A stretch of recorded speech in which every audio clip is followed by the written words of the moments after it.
Bien le bonjour à tous, j'espère que vous vous portez bien. Nouvelle vidéo aujourd'hui avec un outil, donc on ne va pas faire un cours de coiffure, je vais unboxer, encore me direz-vous, et oui, j'ai cette chance, un boîtier qui ma foi est assez particulier. Sachez tout de suite que ce boîtier, je suis un actionnaire. Ça me permet de pouvoir l'utiliser de temps à autre et de pouvoir surtout l'unboxer aujourd'hui, puisque voilà, ce boîtier on le connaît, vous avez vu le titre, vous savez de quoi on parle, il est hyper connu sur les réseaux notamment, beaucoup de personnes l'utilisent, il est hyper apprécié parce que dedans il y a des filtres. Oui, ça permet aux personnes qui n'ont pas envie de se prendre la tête de mettre leur petit filtre créatif, de prendre leurs photos et voilà, bim, de poster directement. Donc c'est un boîtier qui est hyper connu et hyper hype partout sur les réseaux. Ça fait bientôt 1 an qu'il est sorti, si ça ne fait pas déjà 1 an, presque il me semble, mais bon voilà, il est toujours aussi hype on va dire et c'est toujours une galère de l'avoir. Donc là, eh bien écoutez, mon associé a récupéré ce boîtier et j'ai l'honneur, privilège de l'unboxer devant vous. Je pourrais faire une petite vidéo de 15 secondes pour ouvrir la boîte et dire oh waouh, voilà le boîtier. Je trouve que c'est hyper banalisé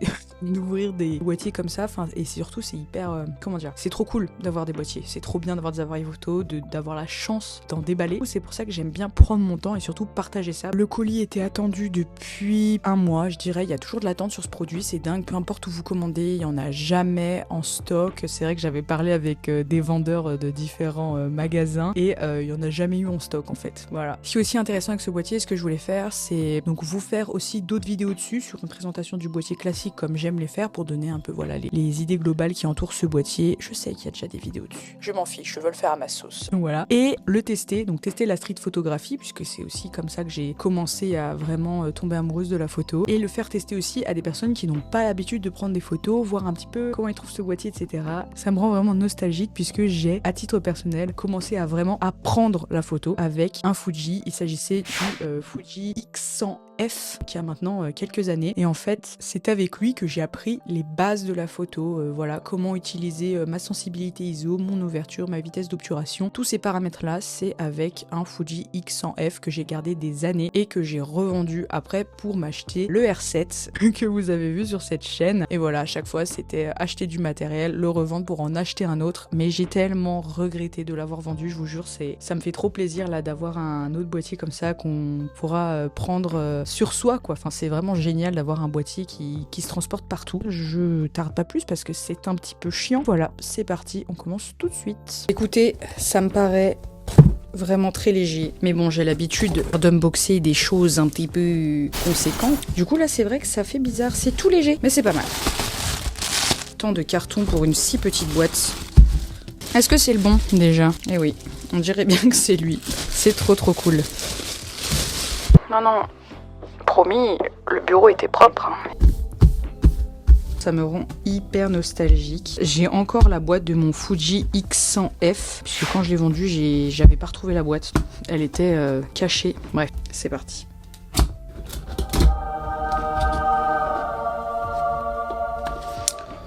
S'enregistrer, on fera ça plus tard. Vous savez ce que j'en pense. Je dis ça, je vais tout de suite le reprendre après la vidéo, puisque je n'ai pas l'habitude des Fuji, donc j'en aurais forcément besoin. Qu'est-ce que c'est ça? Période d'essai gratuite. Arrêtez de nous prendre notre argent. Là, on arrive aux choses sérieuses, les amis. Pito va adorer ça. Ça a l'air d'être croustillant. Nickel. Je lui laisse. Il est déjà là? Là, comme ça, sans transition? Bon, attendez. Il y a plus intéressant, non? Quand même. Qu'est-ce qu'on a là? J'adore avoir des petites énigmes pour ouvrir des boîtes, là, c'est super sympa. Le petit... je sais jamais comment ça s'appelle. Le petit truc, là, la petite bandoulière. Très bien, ça, je vais pas faire la maline, je vais direct le mettre au boîtier. Parce que, c'est pas que le mien, déjà, donc je fais pas ce que je veux. Et en plus, parce que, quand même, là, faut en prendre soin. Enfin, comme tous les autres boîtiers. On a un petit câble USB vers USB-C, très sympa. Je ne sais pas encore si c'est pour la batterie. Il n'y a pas de chargeur. Est-ce que c'est une blague? C'est une blague ou pas? Attendez. Est-ce que je suis débile? Faut se poser les bonnes questions parfois. J'ai un chargeur. Là, je vois bien que j'ai une batterie. Ouais, ça doit être pour attacher la bandoulière. Donc, j'ai une batterie qui, il me semble, plus grosse que celle du X100F. Je ne suis pas certaine de ce que je dis, mais il me semble que c'est un petit peu plus gros, un petit peu plus lourd. Je suis la seule pas au courant, je pense. Il n'y a pas de chargeur. Waouh! Mais alors, attendez, je suis hyper choquée. C'est énorme. Il est plus gros. Il est plus lourd, il me semble. Oh waouh. Oh c'est tellement étrange. Avec le bureau dégueulasse derrière. Je m'en excuse, attendez. Alors là j'ai des choses à dire. Déjà l'écran comme ça c'est génial. Bon alors c'est hyper dommage du coup qu'il soit pas rotatif. Il y en a qui détestent. Après c'est vrai que pour la street photographie en soi il n'y a pas spécialement besoin, mais le X100F ça faisait pas ça. Donc c'est avec ça. En fait le fait que ça soit tout manuel comme ça et super satisfaisant etc. à utiliser, c'est grâce à ça que j'ai appris vraiment comment prendre des photos tout simplement. On peut tout régler, vitesse, ISO, ouverture, etc. Tout à la main. Et le bruit, c'est génial. Et pour ceux qui débutent au début, ce que je faisais, c'est que je mettais sur automatique. Et ensuite, je regardais ce qui se passait. Et au fur et à mesure, en fait, j'apprenais comme ça. Même, vous voyez, même l'ouverture, on peut tout mettre en automatique. Ce qui est absolument dommage de faire ça, mais bon. Pour commencer, moi, je peux tout à fait comprendre qu'on fasse ça. Petite griffe. Petite cache-griffe. Peut-être que je me trompe parce que du coup ça fait longtemps que je l'avais pas eu dans les mains, mais il me semble que le X100F était un petit peu plus compact, encore plus petit. Et il me semble que ces parties là, ça fait un petit peu plus plastique que sur le X100F. Je sais pas, ce que je dis c'est vraiment à prendre avec des pincettes parce que je n'en sais rien. Et du coup, d'accord, on charge vraiment la batterie avec un câble. Non mais moi je suis vraiment... Mais oui, j'adore regarder des unboxings. Alors j'avoue, j'ai pas regardé d'unboxing de ce boîtier-là, mais je m'attendais à ce qu'il y ait un chargeur quand même. Il n'y a pas de chargeur. Je suis un petit peu choquée. J'ai même pas regardé. Incroyable! C'est génial. Donc on est à peu près sur du 23 mm. D'accord. Non mais c'est ça la magie des unboxings, je suis désolée, moi j'adore. Vraiment j'adore. À voir si je fais quand même pas acheter un... Parce que bon...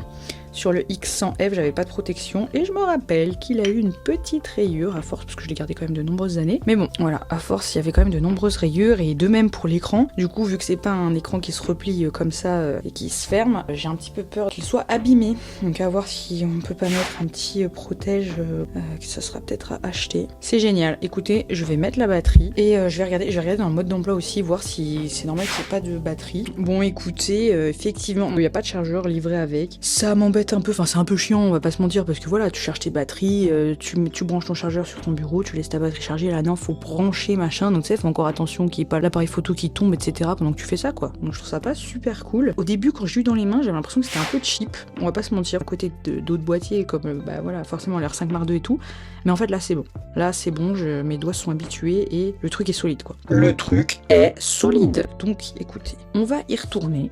J'ai pas racheté de carte SD, j'en ai une collection. Je suppose que la batterie ne va pas être chargée, comme ça là au moins pas de chargeur et une batterie vide. On commence bien, allez, du premier coup. Voilà. C'est pareil que sur le X100F, hein. J'aimais bien ce petit système de petites languettes là, je trouve ça sympa. Et alors attendez, qu'est-ce que j'ai dans mon magasin? J'ai plein de cartes SD que j'utilise moins, un peu tout de la merde, sauf celle-là évidemment. Écoutez, on va prendre celle-là. Alors c'est pas des cartes SD de folie vraiment, mais bon, ça fait bien pour ce genre de boîtier où on est au vue par vue, il n'y a pas spécialement besoin de bêtes de course. Ça c'est toutes les cartes SD que j'ai achetées au fur et à mesure avec différents boîtiers que j'ai eu, parce que j'en ai eu pas mal les boîtiers, hein. J'aime bien changer. C'est parti, attention, je suis sûre qu'il n'y a pas de batterie du coup. Hein. Et non, j'ai mal parlé. Voilà, faites-moi taire. Bon, français, on va peut-être pas abuser. Comment c'est jour? Voilà. Ok. Alors attendez, parce que là, ça me rappelle les bons souvenirs, là. Alors, on a une application. Non, on n'a pas d'application. Non, moi, j'avais ça. Oh, allez, direct. Ça, par contre, c'est un rêve. Hein. L'écran comme ça, moi, j'ai jamais eu. En étant chez Canon, j'ai pas le droit à ça. Et attention, voilà, la première photo. La première photo, c'est forcément la plus belle. Non, c'est génial. Bon, voilà. J'ai de quoi faire avec ça, en tout cas. Je sais pas si j'ai d'autres choses spécialement à vous montrer. Dites-moi si vous voulez une petite présentation de cet appareil photo. De toute façon, je pense que je vais la faire parce qu'honnêtement, j'ai plein de souvenirs qui sont débloqués. Honnêtement, j'ai pas mal de choses à dire. Du coup, ouais, je vais vous faire une vidéo plus complète là-dessus. Écoutez, voilà pour ce petit unboxing. Ce que je vais faire, c'est que, voilà, j'en ai pas dit grand-chose parce que, voilà, je suis un petit peu prise de court et j'ai pas vraiment le temps, là, actuellement, de vous faire une vidéo super complète. Donc, ce que je vais faire, c'est que si vous en avez rien à faire, vous ne regarderez pas la vidéo, mais si ça vous intéresse un petit peu, je ferai une vidéo présentation du coup de ce petit boîtier, avec pourquoi pas après une vidéo sur mon avis après l'avoir essayé. Et après aussi j'aimerais bien le faire utiliser du coup à des personnes qui ne font pas beaucoup de photos, qui ne font pas souvent des photos, qui n'y connaissent pas spécialement grand chose à la photo, pour voir un petit peu comment ils se débrouillent avec un Fuji X106 et pour voir un petit peu d'où cette hype vient, est-ce qu'elle va perdurer, etc. Voilà, faire une vidéo sociale comme ça, je sais pas, il y a des choses à faire. En tout cas, j'espère que ce petit unboxing vous a plu. Ça m'a fait trop plaisir d'ouvrir et de découvrir ce petit boîtier. C'est une petite Madeleine de Proust là, franchement. Et comme je l'ai dit, je suis trop dégoûtée là avec le recul d'avoir vendu mon X100F puisque j'avais besoin d'argent. Donc voilà, ça me fait trop plaisir en vrai d'avoir ce petit format de boîtier là, de retrouver du Fuji, c'est génial. Du coup, j'ai trop hâte de le tester. J'espère que vous êtes contents aussi de voir apparaître cette petite vidéo. Voilà, ici, il n'y a pas que du Canon. C'est juste que moi, bah voilà, j'ai pris l'habitude de photographier avec et j'ai trouvé vraiment ma routine avec eux. Mais je suis bien au courant qu'il n'y a pas que ça. Moi, j'adore Fuji, les Sony aussi, il y a des trucs vraiment pas mal. Chez Nikon aussi. Enfin bref, il y a tellement de choses à explorer. Il n'y a pas qu'une seule marque en photo, ça c'est clair. Je vais pouvoir me faire la main un petit peu sur autre chose, donc ça me fait trop plaisir. Voilà, donc une prochaine vidéo sera faite sur ce petit boîtier. Je suis trop contente, regardez. En tout cas, merci d'avoir regardé cette vidéo, j'espère que vous aura plu. Et on se retrouve à la prochaine. Ciao!